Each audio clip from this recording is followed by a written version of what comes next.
O sujeito a ser testado é simplesmente colocado numa sala com um grupo de atores que fingem que também estão sendo testados. Esta é a primeira. É mostrado um par de fichas. A primeira tem uma linha desenhada. A segunda tem várias linhas de diferentes comprimentos. Os indivíduos têm que escolher uma linha igual à da primeira ficha. Todos os atores que fingem estar sob o teste dão a resposta errada. B. Após todos darem a mesma resposta errada, B. pede-se o mesmo B. para a pessoa que está sendo realmente testada. O experimento foi projetado para testar se o sujeito vai agir contra o grupo e responder corretamente ou de acordo com o grupo, dando uma resposta que ele sabe ser errada. É A. Inicialmente, muitos deram a resposta certa, mas não imediatamente. A maioria das pessoas hesita. Elas exibem externamente o conflito interno entre o desejo de fazer parte do grupo e a vontade de dizer o que estão realmente vendo. O experimento continua e muitos participantes acompanham o grupo sabendo que estão dando a resposta errada. A. O desejo de ser aceito supera o desejo de fazer o que é certo. É o A. Descobriu-se que 75% das pessoas testadas negam aquilo que estão vendo e entram em conformidade com o que as outras pessoas disseram.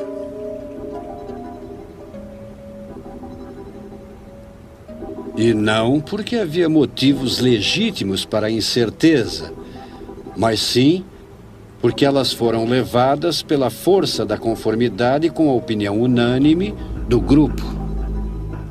Os cientistas atribuem esse comportamento a um fenômeno conhecido como pensamento de grupo. Is a candid star. These folks who are entering, the man with a white shirt, the lady with a trench coat, and subsequently one other member of our staff, will face the rear. And you'll see how this man in the trench coat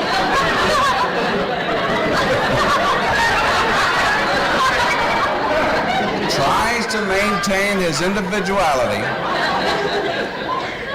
but little by little,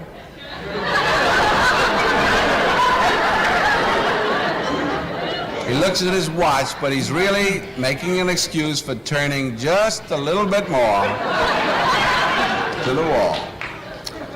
Now we'll try it once again. Here's the candid subject. Here comes the candid camera staff, 3 of them at least. And this man has apparently been in groups before.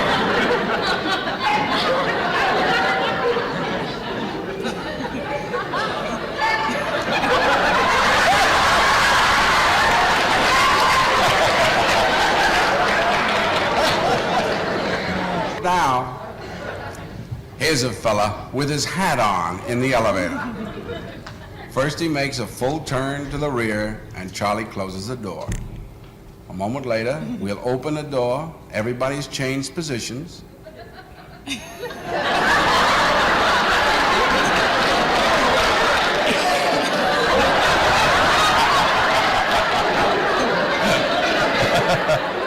Now we'll see if we can use group pressure for some good. Now, in a moment, on Charlie's signal, everybody turns forward. Notice they take off their hats. And now, do you think we could reverse the procedure? Watch.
It is May 1962.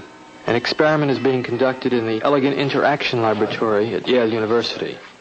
The subjects are 40 males between the ages of 20 and 50 residing in the greater New Haven area. Psychologists have developed several theories to explain how people learn. One theory is that people learn things correctly whenever they get punished for making a mistake. 40 years later, Milgram's infamous experiment, obedience, is still taught in classrooms around the world. Would you open those and tell me which of you is which, please? Teacher. Learn. All right, now the next thing we'll have to do is set the learner up so that he can get some sort of punishment. What inspired Milgram, I would say there were a number of factors. One of them is he was very ambitious. He wanted to make a mark in social psychology. And he wanted, as he wrote to one friend, he wanted to come up with the boldest experiment that he could think of. Would you roll up your right sleeve, please? This electrode is connected to the shock generator in the next room. And this electrode paste is to provide a good contact to avoid any blister or burn. Do you have any questions now before we go into the next room? About 2 years ago, I was at the Veterans Hospital in West Haven. And while there, they detected a heart condition. There's nothing serious, but as long as I'm having these shocks, how strong are they? How dangerous are they? Well, no, although they may be painful, they're not dangerous. Anything else? No, that's all. All right, teacher, would you take the test and be seated in front of the shock generator, please, in the next room? But the experiment was rigged. The victim was an accomplice of the experiment. The victim, according to plan, provided many wrong answers. His verbal responses were standardized on tape, and each protest was coordinated to a particular voltage level on the shock generator. Now, as teacher, you are seated in front of this impressive-looking instrument, the shock generator. Its essential feature is a line of switches that goes from 15 volts to 450 volts, and a set of verbal designations that goes from slight shock to moderate shock, strong shock, very strong shock, intense shock, extreme intensity shock, and finally XXX, danger severe shock. Your job, the experimenter explains to you, is a word pair test. If he gets each answer correctly, fine, you move on to the next pair. But if he makes a mistake, you are instructed to give him an electric shock, starting with 15 volts. And you increase the shock one step on each error. Incorrect. You'll now get a shock of 105. Hard head. Just how far can you go in this thing? As far as is necessary. What do you mean, as far as is necessary? Milgram was very much aware that obedience is a necessary ingredient for society to function. But he focused on the darker side of obedience. Incorrect. 150 volts. Sad face. Wait a minute. That's all. Get me out of here. I told you I had heart trouble. My heart's starting to bother me now. It's absolutely essential that you continue. You have no other choice, teacher. Oh, I have a lot of choices. My number one choice is that I wouldn't go on if I thought he was being harmed.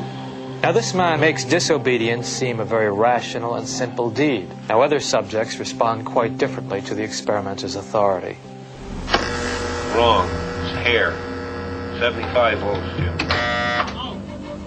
You don't know. Please continue. Some psychologists were troubled by the ethics of it. Many, if not most subjects, found it a highly stressful, conflicted experience. People are stammering, stuttering, laughing hysterically and inappropriately. 150 volts. Experimenter. That's all. Get me out of here. I told you I had heart trouble. My heart's starting to bother me now. Get me out of here, please. Let me out of here. You have no right to keep me here. Let me out. Let me out of here. Let me out. Continue, please. Let me out of here. My heart's bothering me. Let Go me on. out. Let me out. Clearly, when we say people went to the top of the shockboard, it wasn't like they were going blithely, sadistically. People went stop and go, stop and go. They were in a state of conflict, which was created a tremendous amount of stress. So that was the main critique. This will be at 3:30.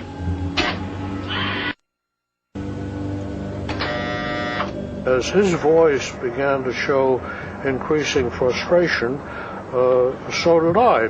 And I was really in a state of real conflict and agitation. One of Stanley Milgram's basic contributions was that you don't ask people what they would do given this hypothetical situation.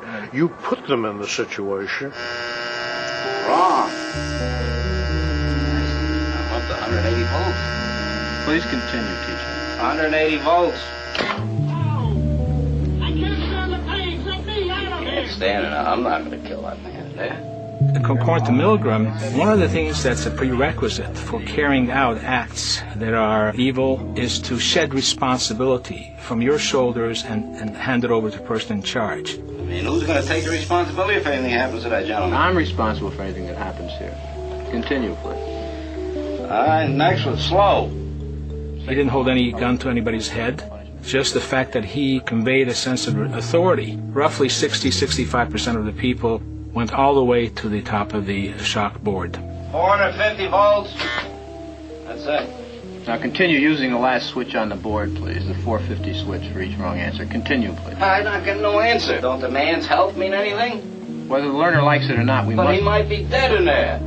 Milgram made the point, I think, very effectively, that the Nazis weren't all a bunch of psychopaths at Belsen and Dachau. A death camp from the middle class in New Haven. Well, who was actually pushing the switch? I was. But he kept insisting. I told him no, but he said he's got to keep going. What kind of obedience would Milgram get today if he were to do the experiment today? Probably about the same. Probably about the same. Why? I don't know. I think people are just inherently obedient. It just really shows like how far human beings will go to appease what they perceive to be an authority figure.